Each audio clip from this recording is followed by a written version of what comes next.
सबको जय मसीह की। हमारे YouTube चैनल पर आप सबका स्वागत है। प्रिय भाई और बहनों को, अगर आप हमारे चैनल पर नए हैं तो वीडियो को लाइक, शेयर और सब्सक्राइब जरूर करें। लाजर की कहानी बाइबल की यूहन्ना 11:1-44 में बताई गई है। मरियम और उसकी बहन माथा के गांव बेतनियाह का लाजर नामक एक मनुष्य बीमार था।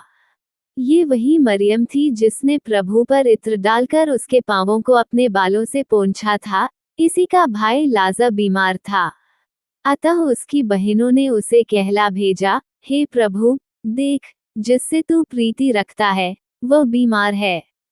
ये सुनकर यीशु ने कहा, ये बीमारी मृत्यु की नहीं, परंतु परमेश्वर की महिमा के लिए है, कि उसके द्वारा परमेश्वर के पुत्र की महिमा हो।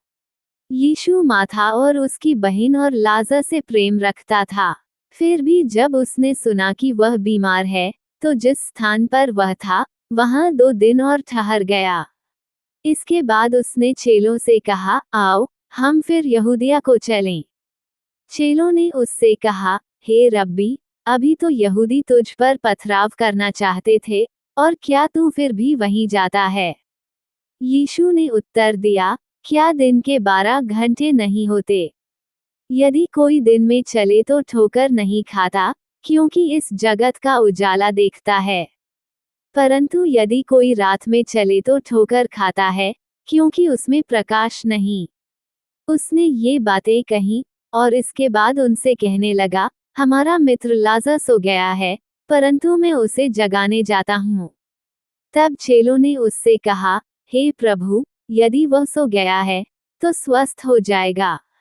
यीशु ने तो उसकी मृत्यु के विषय में कहा था, परंतु वे समझे कि उसने नींद से सो जाने के विषय में कहा। तब यीशु ने उनसे साफ साफ कह दिया, लाजर मर गया है, और मैं तुम्हारे कारण आनंदित हूँ कि मैं वहां न था, जिससे तुम विश्वास करो। परंतु अब आओ, हम उसके पास चलें। तब थोमा ने, जो दिदमुस कहलाता है, अपने साथी चेलों से कहा, आओ, हम भी उसके साथ मरने को चलें। यीशु पुनरुत्थान और जीवन। वहां पहुंचने पर यीशु को यह मालूम हुआ कि लाजर को कब्र में रखे 4 दिन हो चुके हैं। बेतनियाह यरूशलेम के समीप कोई 2 मील की दूरी पर था। बहुत से यहूदी माथा और मरियम के पास उनके भाई की मृत्यु पर शांति देने के लिए आए थे। जब माथा ने यीशु के आने का समाचार सुना तो उससे भेंट करने को गई, परंतु मरियम घर में बैठी रही। माथा ने यीशु से कहा, हे प्रभु, यदि तू यहाँ होता, तो मेरा भाई कदापि न मरता। और अब भी मैं जानती हूँ कि जो कुछ तू परमेश्वर से मांगेगा, परमेश्वर तुझे देगा। यीशु ने उससे कहा, तेरा भाई फिर जी उठेगा।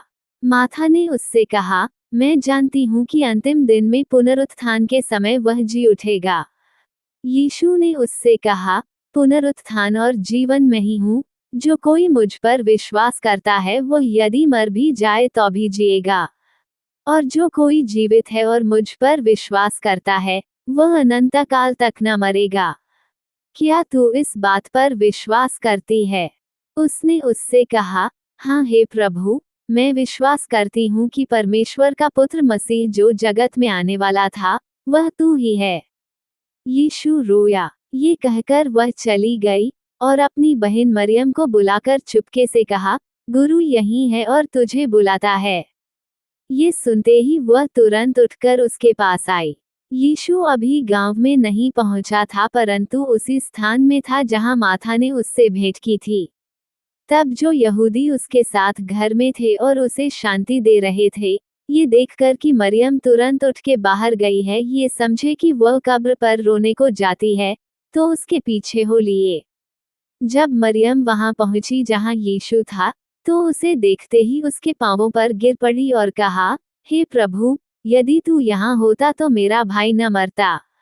जब यीशु ने उसको और उन यहूदियों को जो उसके साथ आए थे, रोते हुए देखा, तो आत्मा में बहुत ही उदास और व्याकुल हुआ, और कहा, तुमने उसे कहाँ रखा है?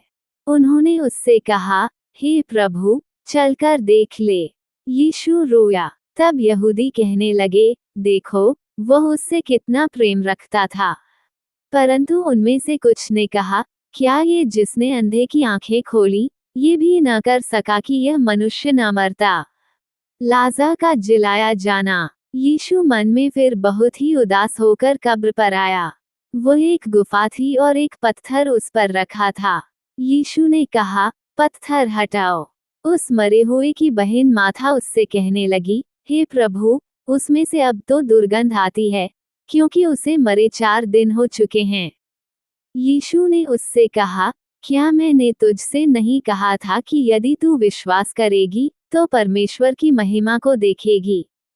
तब उन्होंने उस पत्थर को हटाया।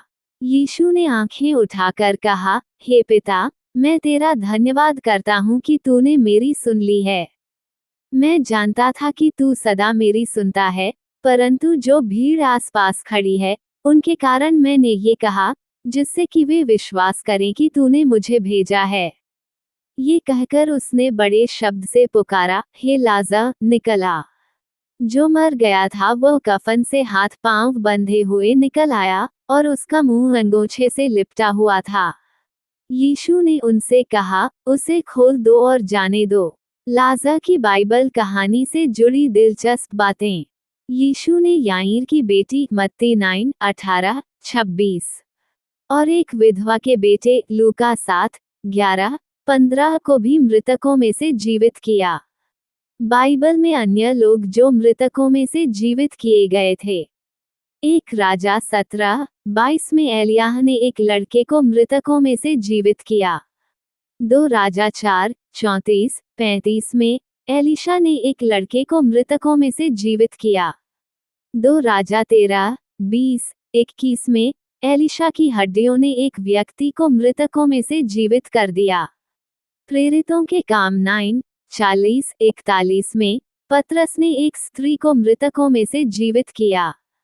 प्रेरितों के काम 20:20 में पौलुस ने एक व्यक्ति को मृतकों में से जीवित किया। क्या आप किसी कठिन परीक्षा में हैं?